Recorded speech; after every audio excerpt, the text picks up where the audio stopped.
بسم اللہ الرحمن الرحیم۔ السلام علیکم ورحمۃ اللہ۔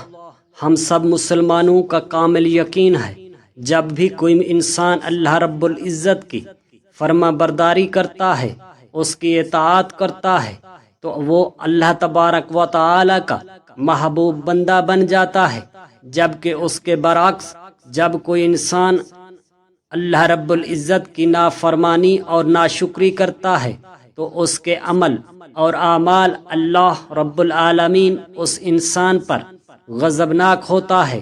اس ویڈیو میں اپنے دیکھنے اور سننے والے محترم ناظرین کو یہی بتائیں گے کہ اللہ تبارک و تعالی انسان کے کون سے کاموں کو دیکھ کر خوشی کا اظہار فرماتے ہیں۔ نہایت معلوماتی ویڈیو ہے، لہٰذا آپ سے دست ادب گزارش ہے اس ویڈیو کو آخر تک ضرور دیکھیے گا۔ شکریہ۔ حدیث شریف کے الفاظ مبارک ہیں کہ چند کام ایسے ہیں جن کو کرنے سے اللہ تبارک و تعالی خوشی کا اظہار فرماتے ہیں، جیسی خوشی اس پروردگار کی شان کے لائق ہو۔ حدیث مبارک میں ہے کہ 3 موقعوں پر اللہ تبارک و تعالی خوشی کا اظہار فرماتے ہیں، لیکن یہ جاننے سے پہلے یہ جان لیجئے کہ وہ کون سے کام ہیں کہ جن کو کرنے سے منع کیا گیا ہے اور جو اللہ تبارک و تعالی کو ناپسند ہے۔ نمبر 1، اللہ تعالی زیادتی کرنے والوں کو پسند نہیں فرماتا۔ نمبر 2، بے شک اللہ تعالی کافروں سے محبت نہیں فرماتا۔ نمبر 3، اللہ تعالی ظالموں سے محبت نہیں فرماتا۔ نمبر 4، یقیناً اللہ تعالی تکبر کرنے والوں اور شیخی خوروں کو پسند نہیں فرماتا۔ نمبر 5، یقیناً دغاباز گنہگار اللہ تعالی کو اچھے نہیں لگتے۔ نمبر 6، اللہ تعالی فسادیوں سے محبت نہیں کرتا۔ نمبر 7، بے شک اللہ تعالی حد سے نکلنے والوں کو پسند نہیں فرماتا۔ نمبر 8، یقیناً وہ حد سے گزرنے والوں کو ناپسند کرتا ہے۔ نمبر 9، اللہ تعالی خیانت کرنے والوں کو پسند نہیں فرماتا۔ نمبر 10، وہ غرور کرنے والوں کو پسند نہیں فرماتا۔ نمبر 11، کوئی خیانت کرنے والا اور ناشکرا اللہ تعالی کو ہرگز پسند نہیں۔ نمبر 12، اللہ تعالی اترانے والوں سے محبت نہیں فرماتا۔ نمبر 12، حدیث پاک میں ہے کہ 3 موقعوں پر اللہ تبارک و تعالی خوشی کا اظہار فرماتے ہیں۔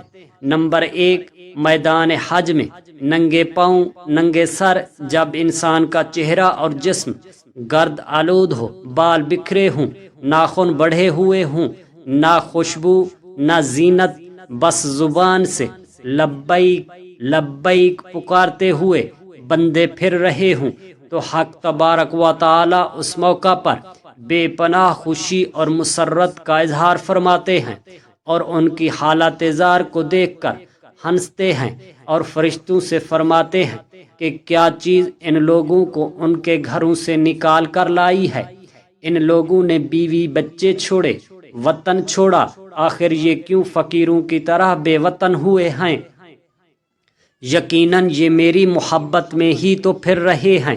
اللہ تبارک و تعالی ہنستے ہیں اور اپنی شان کے مطابق خوشی کا اظہار فرماتے ہیں اور ملائکہ سے کہتے ہیں کہ میں تمہیں گواہ کرتا ہوں، میں نے ان سب کی مغفرت اور بخشش کر دی ہے۔ یہ میری محبت میں اپنا گھر بار، اپنے بیوی بچے چھوڑ کر آئے ہیں۔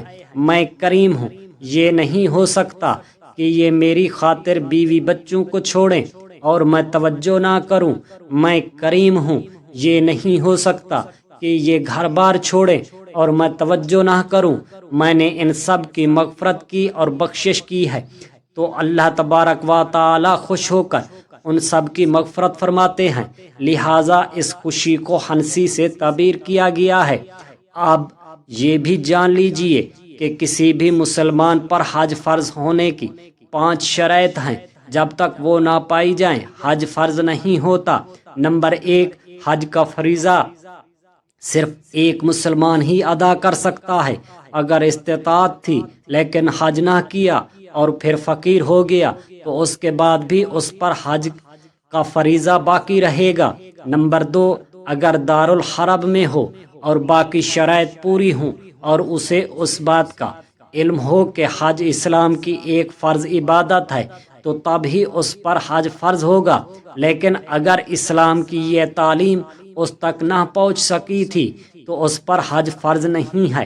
نمبر 3، حج صرف بالغ پر فرض ہوتا ہے، نابالغ اگر صاحب مال بھی ہے تب بھی بالغ ہونے پر ہی حج فرض ہوگا، لیکن اگر بلوغت سے قبل بھی حج کر لیا تو اس کا حج صحیح ہے، لیکن یہ نفلی حج شمار ہوگا، لیکن بالغ ہونے کے بعد اسے فرض حج بھی ادا کرنا ہوگا۔ نمبر 4، صرف عاقل پر ہی حج فرض ہوتا ہے، مجنون یعنی دیوانہ پاگل پر حج فرض نہیں ہے۔ نمبر 5، غلام یا باندی پر حج فرض نہیں ہے، اور اگر وہ حج کرے تو اسے نفلی حج گنا جائے گا۔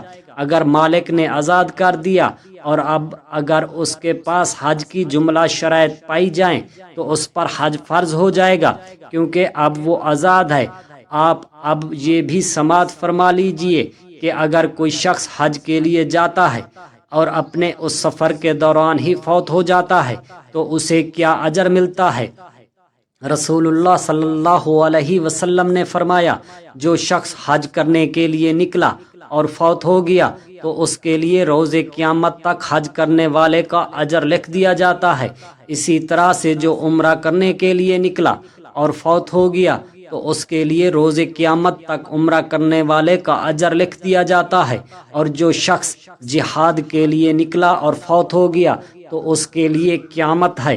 جان لیجئے کہ دوسرا موقع کون سا ہے جب اللہ تبارک و تعالی بے تحاشا خوشی کا اظہار فرماتے ہیں اور ہنستے ہیں، جب تکبیر کہنے والا تکبیر کہتا ہے اور لوگ دوڑ دوڑ کر آ رہے ہیں کہ صف اول یعنی پہلی صف میں جگہ ملے، ہر ایک کہتا ہے کہ مجھے پہلی صف میں جگہ ملے، اور گویا ایک قسم کا جھگڑا بن جاتا ہے، اور آگے پیچھے کی دوڑ میں مسلمان نمازی مصروف ہوں، تو حق تبارک و تعالی یہ منظر دیکھ کر بھی بے پناہ خوشی اور مسرت کا اظہار فرماتے ہیں کہ یہ جو اپنا گھر چھوڑ کر میرے گھر آئے ہیں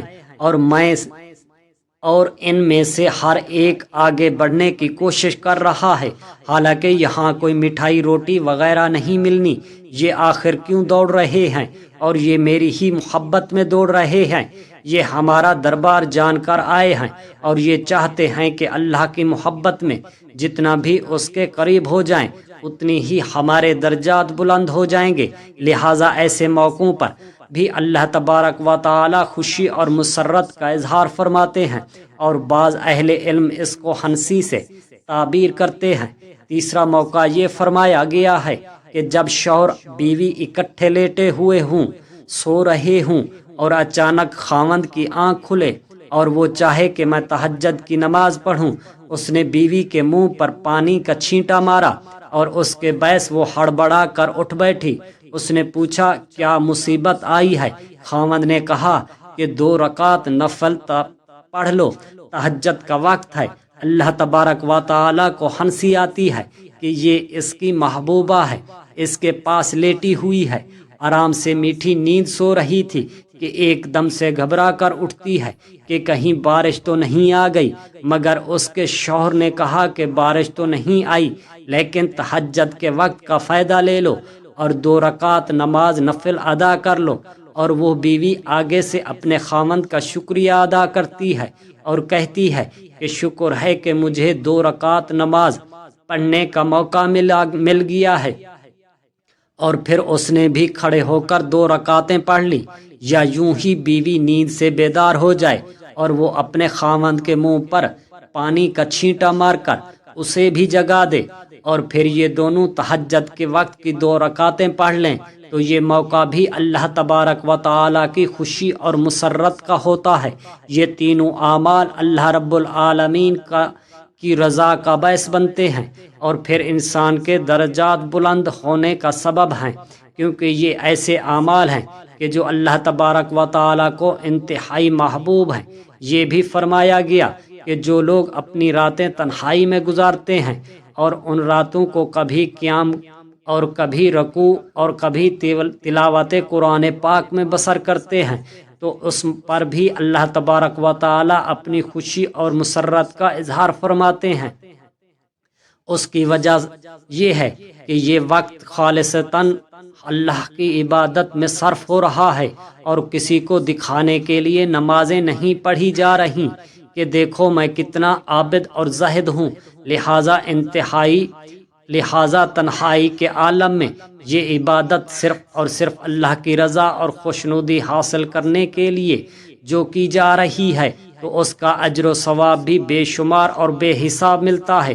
اللہ تبارک و تعالی فرشتوں سے فرماتا ہے، اے فرشتے، کہتے ہیں جی رب جلیل، فرماتا ہے ان سب کے گناہوں کو میں نے معاف فرما دیا ہے اور ان کے درجے اور مرتبے بلند کر دو، اور گواہ رہنا محشر کے روز میں ان کی بخشش کر دوں گا۔ اللہ رب العزت سے عاجزانہ دعا ہے ہم سب مسلمانوں کو ایسے ہی کام کرنے کی توفیق عطا فرمائے، ایسے ہی اعمال کرنے کی توفیق عطا فرمائے جو اللہ رب العالمین کی خوشنودی اور مسرت کا باعث بنے۔ آمین ثم آمین۔